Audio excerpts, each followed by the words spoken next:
হচ্ছে যে প্রয়োজন শোলা যেটা আমরা বলি। হ্যাঁ, এখন এটা বলতেছে যে কি idiopathic restriction of shoulder movement that is the associated with inflammation and usually painful at its onset। তাহলে বোঝা গেল যে ইডিওপ্যাথিক ফ্রোজেন শোল্ডার বলতে আমরা যেটা বোঝাচ্ছি কেন হচ্ছে আমরা জানি না। হ্যাঁ, হচ্ছে প্রসেস হচ্ছে, কেন হচ্ছে কেউ কিছু জানে না। এটা হচ্ছে, এটা একটা নর্মাল একটা প্রসেসের মধ্যে অ্যাবনর্মাল প্রসেসই, কিন্তু এই যে একটা জয়েন্টটা শক্ত হয়ে যাচ্ছে, রেস্ট্রিকশন মুভমেন্ট হচ্ছে, আর এই কন্ডিশনটাকে আমরা বলতেছি অ্যাডহেসিভ ক্যাপসুলাইটিস। রেস্ট্রিক্টেড মুভমেন্ট মানে মুভমেন্টে করতে সমস্যা হচ্ছে, মুভমেন্টের মধ্যে যাচ্ছে না, এটা হচ্ছে adhesive restricted off shoulder movement. তাহলে কি দাঁড়ালো এখানে? তাহলে আমরা যদি বলি যে যদি ভাই বাবারে প্রশ্ন করে শোল্ডার জয়েন্টটা কি, শোল্ডার জয়েন্ট হচ্ছে বা অ্যাডহেসিভ ক্যাপসুলাইটিস হচ্ছে যে এই জয়েন্টের শোল্ডার জয়েন্টের মুভমেন্টটা বাধাগ্রস্ত হচ্ছে, যেটা ইডিওপ্যাথিক। আমরা ভালো করে আমরা কি কারণ, সুস্পষ্ট কারণ এখন জানা জানি। আচ্ছা, more common in people who have prolong immobilization of shoulder joint and those with autoimmune, endocrine or other systemic disease। ঠিক আছে, কি বলছে যে সাধারণত বেশিরভাগ ক্ষেত্রে দেখা যায় যে প্রলং ইমোবিলাইজেশন, যেমন ধরো ফ্রোজেন যে কেউ যদি তোমার প্লাস্টার করে রাখতেছে তাদের হইতে পারে, প্লাস্টার করা আছে তাদের হইতে পারে, এবং যাদের অটো ইমিউনো যদি কী থাকে যদি দুর্বল থাকে, এবং ইন্ডোক্রাইন যেমন ডায়াবেটিস একটা কী system, endocrine disease, systemic disease. তাহলে প্লাস্টার করে রাখলে আমাদের হাত নাড়াতে পারতেছি না, একটা এলবো ব্যাগ দিলে হাত নাড়াতে পারতেছি না, এগুলির কারণে সাধারণত শোল্ডার জয়েন্ট হতে পারে, কিন্তু সেটা secondary cause. Symptom may start gradually and resolve within 1 to 2 years। এই সিমটমটা কী হয়, 1 থেকে 2 বছর পর আবার রিজলভ হয়ে যায়, আবার 2 বছরের মধ্যে কী হয়, এটা আবার ভালো হয়ে যায়, এটা আবার ওরকমভাবে থাকে না। তাহলে কী কী হচ্ছে যে হার্ডেনিং অফ অ্যাক্সিলারি ফোল্ড। হ্যাঁ, তা আমরা বলছিলাম যে যদি এই ফ্রোজেন শোল্ডার ইফেক্ট বলতে, এই ফ্রোজেন শোল্ডার হইলে তার প্রভাব কোথায় কোথায় পড়বে। একটা হবে যে শক্ত হয়ে যাবে অ্যাক্সিলারি ফোল্ড। সেখানে অ্যাক্সিলারি ফোল্ড কোনটা? এইটা, এই যে অ্যাক্সিলারি ফোল্ড। আমরা ফ্রোজেন শোল্ডার পড়াশোনা করছিলাম যে এই যে জয়েন্ট যে ক্যাপসুলটা আছে, সেই ক্যাপসুলের নিচের অংশটা, অ্যাক্সিলারি নিচের অংশটা তোমার একটু লুজ থাকে, ল্যাক্সিটি থাকে। ক্যাপসুলটা অন্য জায়গায় যেরকম থাকে, নিচের দিকে ল্যাক্সিটি থাকে। কেন থাকে? তার কারণ হলো যে আমি যখন এটা তুলবো তখন এটা এই স্পেস দেয়। এখানে বলছে যে যাদের ফ্রোজেন শোল্ডার হবে তাদের এই অ্যাক্সিলারি ফোল্ডটা শক্ত হবে, হার্ডেনিং হয়ে যাবে। মানে কী কী ঘটবে, মানে এই কীভাবে ঘটবে সেটা হলো প্যাথোজেনেসিস, আর কী ঘটবে সেটা হচ্ছে ইফেক্ট। এটা নাই, এখানে নাই, এটা ইফেক্ট, বুঝছো? Number 2, synovial capsule thickening. Synovial capsule, যে ক্যাপসুলটা আমরা দেখছি ওই যে ফাইবুলার তোমার capsular ligament or fibrous capsule, ওটা কী হবে? ঠিক হবে। ওটা কী হবে? থিকেনিং, শক্ত হয়ে যাবে। ঠিক আছে। কন্ট্রাকচার অফ গ্লেনোহিউমেরাল জয়েন্ট, তার ক্যাপসুলটাও ঠিক হবে, এবং এই যে গ্লেনোহিউমেরাল জয়েন্টটা যে থাকে এই জয়েন্টটা কন্ট্রাক্ট করবে, কন্ট্রাকচার করবে। ঠিক আছে, এবং এই গ্লেনোহিউমেরাল জয়েন্টটা কন্ট্রাকচার করবে, এবং dense adhesion of the synovial capsule, dense adhesion on synovial capsule। তাহলে এই যে dense adhesion on the synovial capsule, এই যে ক্যাপসুলটা কী হবে, অ্যাডহেশন মানে জোড়া লেগে যাওয়া, শক্ত হয়ে যাওয়া, মেবি খুব সম্ভবত এই যে কন্ট্রাকচার অফ গ্লেনোহিউমেরাল জয়েন্ট, আমরা যে গ্লেনোহিউমেরাল লিগামেন্ট আমরা পড়ছি, আমরা আবার দেখবো এখানে আজকে আবার একবার, সেই গ্লেনোহিউমেরাল লিগামেন্টের সাথে খুব সম্ভবত এই ফাইবারাস ক্যাপসুল বা সাইনোভিয়াল ক্যাপসুলটা কী হবে, অ্যাডহেশন হয়ে যাবে। তাহলে আমরা 4টা পয়েন্ট পাইলাম। একটা পয়েন্ট পাইলাম আমরা যে অ্যাক্সিলারি ফোল্ডটা কী হয়ে যাচ্ছে, ঠিক হয়ে যাচ্ছে না, অ্যাক্সিলারি ফোল্ডটা তোমার হচ্ছে হার্ড হয়ে যাচ্ছে। আর ক্যাপসুলটা ঠিক হয়ে যাচ্ছে, আর ক্রিনোহিউমেরাল জয়েন্টটা কন্ট্রাকচার করতেছে, এবং সাইনোভিয়াল মেমব্রেনটা সাইনোভিয়াল ক্যাপসুলটা অ্যাডহেশন হয়ে যাচ্ছে। তাহলে আমরা যে বুঝলাম যে এখানে যে ফ্লোটা ছিল সেটা হার্ড হচ্ছে। আচ্ছা, এবার সাইনোভিয়াল ক্যাপসুল যেটা সেটা ঠিক হচ্ছে, সাইনোভিয়াল মেমব্রেন যেটা সেই মেমব্রেনটা অ্যাডহেশন হয়ে যাচ্ছে, আর গ্রিনোহিউমেরাল ক্যাপসুলটা কন্ট্রাকচার করতেছে। এই 4টা পয়েন্ট একদম সুন্দর করে লিখতে হবে। 5 নম্বর হ্যাঁ, 5 নম্বর আছে না?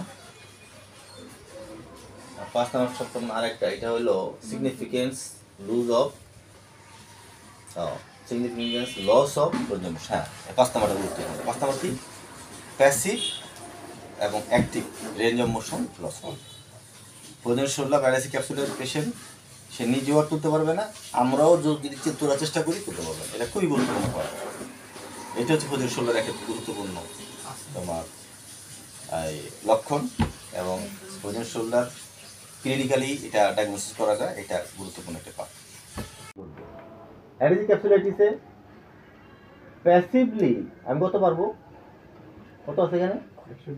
120। অ্যাক্টিভ 120। প্যাসিভ ওজা অ্যাক্টিভ ওজা। আচ্ছা, এখানে কত আছে? এটা ফ্লেকশন 100, ওখানে 100। এক্সটার্নাল রোটেশন 30, এখানে 30। ইন্টারনাল রোটেশন 40, এখানে 40।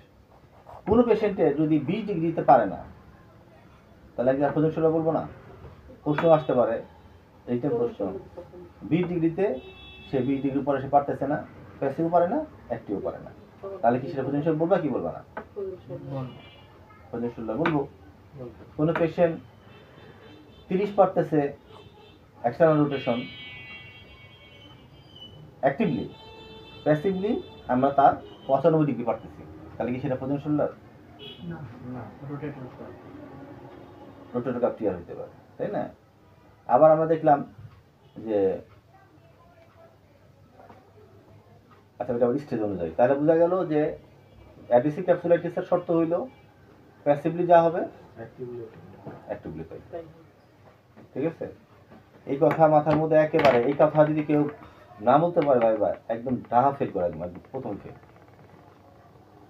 পরীক্ষা নিয়ে বলতে পারলাম যে প্যাসিভলি সে পারতেছে, তাকে প্রদর্শন বলবা? তুমি বললা হ্যাঁ বলবো, খারার উপরে মানে অর্ধেক ফেল। আর যেটা যদি উল্টাপাল্টা কয় তা আবার গেছে।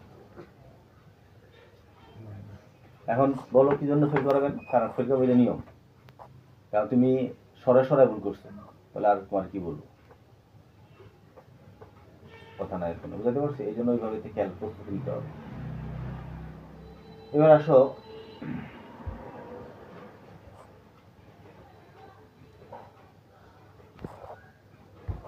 কিছু নরমাল রেঞ্জ অফ মোশন, আর এটা হচ্ছে rotator cuff tear. Rotator cuff টিয়ারের মধ্যে আছে passive range of motion, active range of motion, আর এটা আছে অ্যাডিসি ক্যাপসুলাইটিসের passive range of motion, active range of motion. খুব গুরুত্বপূর্ণ, খুব খেয়াল করতে হবে যে একটা গ্লিনোহিউরাল অ্যাবডাকশন, গ্লিনোহিউরাল অ্যাবডাকশন তার মানে হলো গ্লিনোহিউরাল যদি আমি অ্যাবডাকশন বলি, তাহলে এই গ্লিনোহিউরাল অ্যাবডাকশন যদি আমরা বলি 180 ডিগ্রি, কিন্তু এটা কি শুধু কি 180 ডিগ্রি হইলেও শুধু কি গ্লিনোহিউরালের মধ্যে ঘুরতেছে 180 ডিগ্রি? না। কে দায়ী এর সাথে? কার মুভমেন্ট দায়ী এখানে? অবশ্যই আমরা স্ক্যাপুলার মুভমেন্ট এখানে রোটেট করতেছে, তাই তো? যদিও গ্লিনোহিউরাল জয়েন্ট মুভমেন্ট আমরা অ্যাবডাকশন বলতেছি, কিন্তু এটা আমাদের বোঝার জন্য যে এটা এখানে স্ক্যাপুলার মুভমেন্ট ইনভলভ আছে, বাট আমরা অ্যাবডাকশন কত বলবো? 180 ডিগ্রি বলবো। অ্যাবডাকশন কত? শোল্ডার অ্যাবডাকশন কত? 180 ডিগ্রি। আচ্ছা, গ্লিনোহিউরাল ফ্লেকশন কত? 170 না, 170 না, নিচেটা 170। আচ্ছা, গ্লিনোহিউরাল এক্সটার্নাল রোটেশন কত? 90 ডিগ্রি। 100 external 90 degree. আর ইন্টারনাল রোটেশন কত? এটাও সম্ভবত 90, ঠিক আছে। তাহলে abduction 180, flexion 170, external rotation 90, internal rotation 90। এবার আসো যে যদি রোটেটর কাপ টিয়ার হয়, রোটেটর কাপ টিয়ার বলতে আমরা কি বোঝাতে পারছি? আমরা গতকালকে বলছি supraspinatus, infraspinatus, teres minor এবং সাবস্ক্যাপুলার, এই চারটা মাসেলকে একসাথে বলতেছে rotator cuff muscle. Rotator cuff মাসেলের যদি কোনো একটা ফাইবার যদি ছিঁড়ে যায়, আংশিক ছিঁড়ে, তাহলে বলা হয় রোটেটর কাপ টিয়ার। এখন যদি এই টিয়ার হয় তখনও আমাদের এই শোল্ডার জয়েন্টের রেঞ্জ অফ মোশনে আমাদের কীভাবে প্রবলেম হবে, কী ধরনের প্রবলেম হবে সেটা আমরা দেখতেছি। এখন সেটা কি আমরা বললাম যে প্যাসিভলি যদি আমি চেষ্টা করি তাহলে আমি 180 ঘুরাইতে পারবো, বাট সে যখন চেষ্টা করতে যাবে তখন তার 130 থেকে পেন হবে, সে 130 পর্যন্ত উঠাইতে পারবে, তারপরে সে ব্যথা অনুভব করবে। কিন্তু আমি পারলে চেষ্টা করলে পারবো, যেহেতু আমি চেষ্টা করলে পারতেছি তার মানে এটা তোদের শোল্ডার না। 130 পর্যন্ত পেন ফ্রি থাকবে, তারপর পেন হইলে রোটেটর কাপ টিয়ার। কিন্তু প্যাসিভলি উঠানো যাবে কেন? প্যাসিভলি পারলাম না, এবং আটকে গেলাম, ব্যথা হচ্ছে, কিন্তু আর আমি যত চেষ্টা করে পারতেছি তাহলে এটা রোটেটর কাপ বলবো, তখন সেটা গ্যাডিসের কাছে দিতে। আচ্ছা, আর এসের দিক দিয়ে এক্সটার্নাল ফ্লেকশন কতটুকু হবে? 90 ডিগ্রি। প্যাসিভলি আমি 170 নিতে পারবো, বাট অ্যাক্টিভলি 90, আর ওটাতে 30, তারপর একটা 25, 30 আর 25, তাহলে অ্যাক্টিভলি ইন্টাররোটেট অ্যাক্টিভ 25 পর্যন্ত পারবে, তারপর ব্যথা অনুভব হবে, তাহলে আমরা বুঝবো যে রোটেটর কাপ টিয়ার, ঠিক আছে। কিন্তু আমি চেষ্টা করে পারতেছি তাহলে সেটা রোটেটর কাপ টিয়ার, পারতেছি তাহলে টিয়ার, পারবো না তাহলে ফোদের শোল্ডার, যদি না পারি তাহলে ফোদের শোল্ডার, পারলে কার শোল্ডার জয়েন্ট। যদি একটি পেশেন্টের ফ্রোজেন শোল্ডার হয় এবং তার হিস্টোলজিক্যালি বলতে ওই সেলটা যদি আমরা মাইক্রোস্কোপে দেখি তাহলে কি পরিবর্তন পাবো, সেটাই হচ্ছে আমাদের হিস্টোলজিক্যাল চেঞ্জ। দেখো কি কি থাকবে এখানে, ইনফ্লামেশন, সাইটোকাইন, কি দেখাতে পারো তো একটু? ইনফ্লামেটরি সাইটোকাইনেস। হ্যাঁ, ইনফ্লামেটরি সাইটোকাইনেস। ইনফ্লামেটরি সাইটোকাইনেস মানে কি? ইনফ্লামেটরি সাইটোকাইনেস মানে হচ্ছে যখন একটা জায়গায় ইনফ্লামেশন হবে সেখানে ওই জনের সেনাবাহিনী ওই জায়গায় গিয়ে হাজির হবে, আর এই যে সেনাবাহিনী গেল এটাকে বলা হচ্ছে ইনফ্লামেটরি সাইটোকাইনেস। এই যে সৈন্য গেল, বিডিআর গেল, পুলিশ গেল, এটা হচ্ছে সাইটোকাইনেস। তাহলে আমি যখন ওই যে শোল্ডারকে আমি মাইক্রোস্কোপ দেখবো তখন ইনফ্লামেটরি সাইটোকাইনেস আমরা দেখবো। তারপর কি দেখবো? ফাইব্রোসাইট পাবো, তারা মায়োসাইটিস একটা সেল পাবো, তার কি পাবো সাথে সেই সাথে আমরা লিকোসাইট পাবো, তাই তো নাকি লিম্ফোসাইট পাবো। লিম্ফোসাইট হচ্ছে আমরা জানি আমরা ডাব্লিউবিসি একটা পার্ট, একটা cell, neutrophil, lymphocyte, monocyte, basophil এগুলো একটা cell. Ligament, coraco humeral ligament কোনটা? কার মানে আছে কোরাকি হিউমেরাল লিগামেন্ট? তাহলে আমরা তার অরিজিন কোথায়? Root of the coracoid process, আর ইনসারশন অ্যানাটমিক্যাল এবং গ্রেটার এবং লেজার টিউবারকুলার মাঝখানে। ইনসারশন কোথায়? গ্রেটার এন্ড লেজার টিউবারকুলার মাঝখানে। আর এটা কি? এটা সে কোরাকো হিউমেরাল লিগামেন্ট। এই কোরাকো হিউমেরাল লিগামেন্ট কি হবে? ঠিক হবে। কোন স্টেজে? টিস্যু থিকেনিং স্টেজে। আর হিস্টোপ্যাথোলজি কি হবে? হিস্টোলজিতে আমরা কি পাবো? আমরা লিম্ফোসাইট পাবো, আমরা ফাইব্রোব্লাস্ট পাবো, মায়োব্লাস্ট পাবো, তারপর কি হবে আমাদের ইনফ্লামেটরি সাইটোকাইন পাবো, তাই তো? এগুলো আমরা পাবো কোথায়? হিস্টোলজিক্যাল স্টেজে। আর থিকেনিং স্টেজে কি পাবো? আমরা দেখবো যে এই যে coraco humeral ligament thickening, synovium thickening. Synovium মানে কি? সাইনোভিয়াম খুব সম্ভবত জয়েন্ট ক্যাপসুল বলতে এখানে ফাইব্রাস ক্যাপসুল, সাইনোভিয়াম বলতে আমার যদি ভুল না হয়ে থাকে আল্লাহ মাফ করুক, এটা হচ্ছে সাইনোভিয়াল মেমব্রেন। দুইটাই থিকেনিং হবে। তাহলে এর আগে থিকেনিং কে ছিল? এর আগে থিকেনিং ছিল কোরাকো হিউমেরাল লিগামেন্ট থিকেনিং ছিল, আর এখন থিকেনিং কে? ক্যাপসুলার লিগামেন্ট এবং সাইনোভিয়াম। দ্যাট মিনস হচ্ছে সাইনোভিয়াল মেমব্রেন এবং সাইনোভিয়াল এই capsular ligament or fibrous capsule. Thickening মোটা হয়েছে, ঠিক হয়ে গেছে, ঠিক আছে। কথার অর্থ কি? কথার অর্থ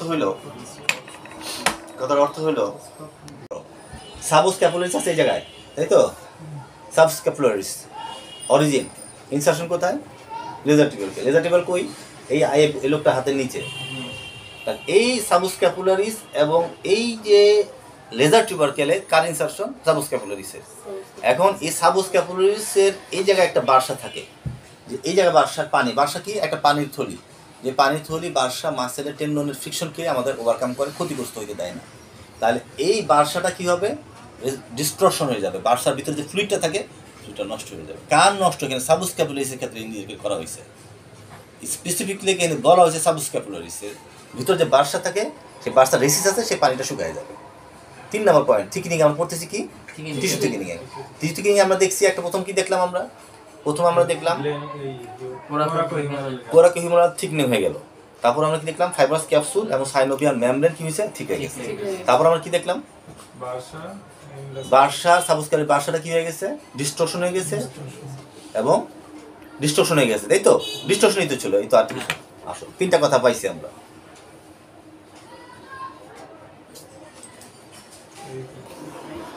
আমরা আগে বলছিলাম যে শুধুমাত্র একটাই মাসেল যার নাম হলো long head of the biceps, যেটা কি ছিল?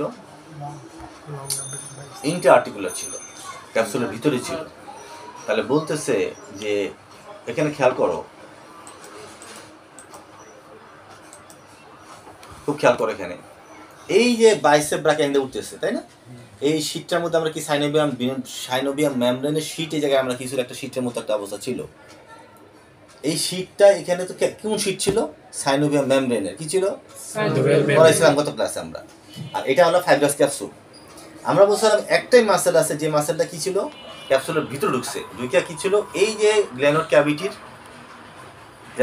ক্যাভিটির সুপ্রাগ্ল্যানোড টিউবারকেলের কাছে গিয়ে এটা ইনসারশন হয়েছে, বা ওইটাই ইনসারশন হয়েছে যেখানে ল্যাব্রামো আছে। তো বলতেছে যে ডিস্ট্রকশন না, কি বললো? সাইনোভিয়াল কি ছিল? অ্যাবনর্মালিটি। অর্থাৎ এই যে বাইসেপ ব্রাকেট যে টেন্ডনটা ওই জায়গায় গিয়ে লাগছে, সেই টেন্ডনটা কি গেছে? অ্যাবনর্মাল হয়ে গেছে। টেন্ডনটা তার যথাযথ তার কাজ করতে পারবে না। কি করতেছি আমরা?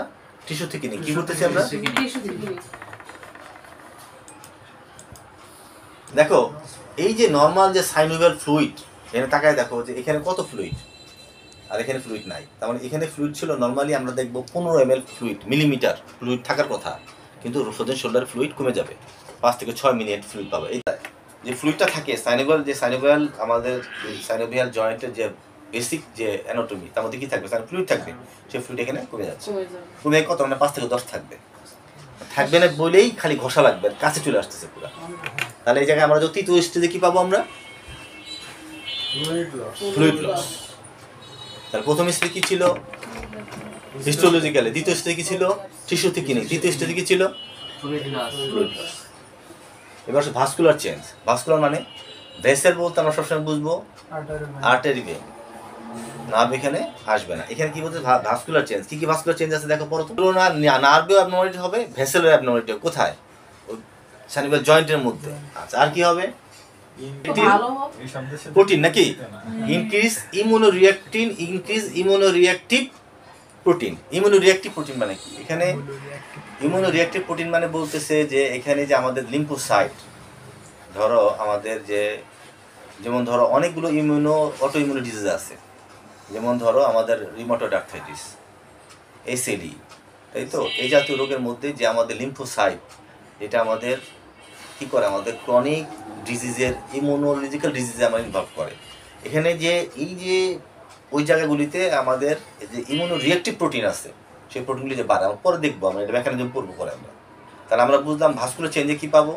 নার্ভেরও চেঞ্জ পাবো, ভেসেলের চেঞ্জ পাবো। এমন ইমিউনোরিঅ্যাক্টিভ প্রোটিন এখানে কী হবে? বাড়বে।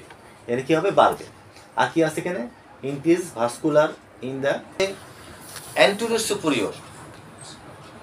অ্যান্টেরিয়র এবং সুপিরিয়র জায়গাতে একটা চেঞ্জটা হবে, কিন্তু পিছন দিকে সাধারণত কম হবে। কার? এই যে not in the inferior or posterior কম হবে। তাহলে অ্যান্টেরিয়র সুপিরিয়র জায়গা বেশি ইনভলভ হবে, পিছনে কম হবে। ঠিক আছে? তাহলে আমরা ভাস্কুলার চেঞ্জে আমরা এই জিনিসগুলো পেলাম। আরেকবার আমরা রিক্যাপ। নার্ভের সমস্যা হবে, ভেসেলের সমস্যা হবে। ইমিউনো রিঅ্যাক্টিভ প্রোটিন বাড়বে। নাম্বার 3 অ্যান্টিবডির উপরে জায়গায় বেশি সমস্যা হবে, এখানে সমস্যা হবে না, কমই হবে। এই তো কথা। এখানে কি বলছে, বলতেছে যে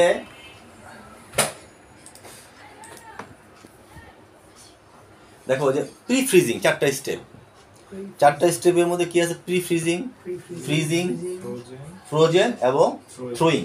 কয়টা স্টেজ? চারটা। Pre freezing, freezing, frozen, throwing. Throwing, তাই না? আর তো নাই থ্রোয়িং। তাহলে প্রি ফ্রিজিং মানে কি?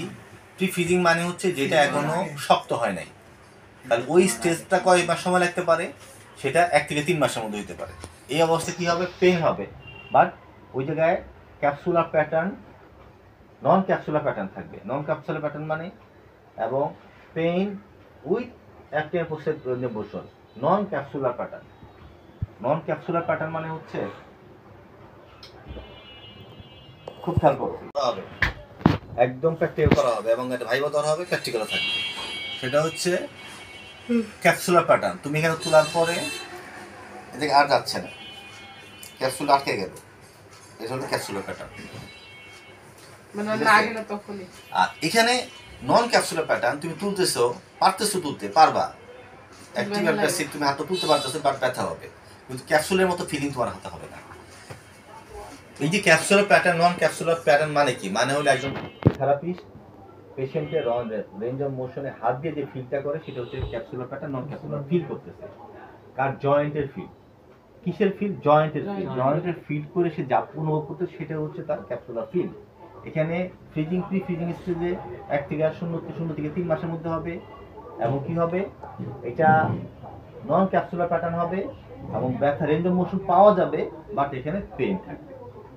কার? কিসে? Pre freezing. তাহলে প্রি ফ্রিজিং পেইন থাকবে, range of motion passive active intact. আর কিরকম? Non capsular pattern. কিরকম হবে? Non capsular pattern. এই 3টা কথা একদম ভালো করে মনে রাখতে হবে। আবার 1 থেকে 3 মাস নন ক্যাপসুলার, পেইনফুল বা active and passive range of motion হ্যাঁ বা থাকবে। নাম্বার 2 ফ্রিজিং স্টেজে যেখানে চামার বাঁচছে, সেখানে 3 থেকে 9 মাস, সেটা ক্যাপসুলার প্যাটার্ন। এখানে কি হবে? Capsular pattern. এবং এখানে প্যাসিভ এবং রেঞ্জ অফ মোশন এখানে পাওয়া যাবে না। এখানে ওই যে বললাম আমরা, ধর এই জায়গায় আটকে গেল, আর পারতেছো না, ক্যাপসুল আর লক, ক্যাপসুল আটকে গেছে শক্ত, এত গিয়ে ক্যাপসুলে যাচ্ছে না। আমরা বলছিলাম না যে ধর 130 ডিগ্রি পরে আর যাচ্ছে না, অথচ 180 ডিগ্রি তার রেঞ্জ অফ মোশন। এই 130 থেকে তুমি আর নিতে পারতেছো না, এটা হচ্ছে ফ্রিজিং। ফিলটা কি? ক্যাপসুল আটকে গেলে তুমি বুঝবা হাতে, এখানে কোনো সফট না, হার্ড হয়ে যাবে, মুভমেন্ট যাচ্ছে না, আর কোথায় লক হয়ে গেল, রেস্ট্রিকশন হলো, এটা তুমি বুঝতে পারবে। রেস্ট্রিকশন মুভমেন্ট আমি পজিশনে প্রথমে সংজ্ঞায় বলছি, তাই তো?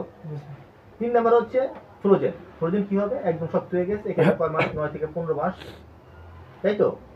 আচ্ছা, হাই ইরিটেবিলিটি এবং রিজিড এনফিল, মানে এই জায়গাটাতে তোমার ব্যথা করবে এবং জ্বালা পোড়া করবে, অস্বস্তি লাগবে, এবং তুমি যখন এদের তুলবা ওই জায়গাতে ফ্রোজেন তো হয়েছেই, এবং দাপ চাপ উঠানোর পর সে ব্যথা অনুভব করবে, একটা জ্বালা পোড়া থাকবে, অস্বস্তি, মানে ফিলটা অস্বস্তিকর একটা ফিল হবে।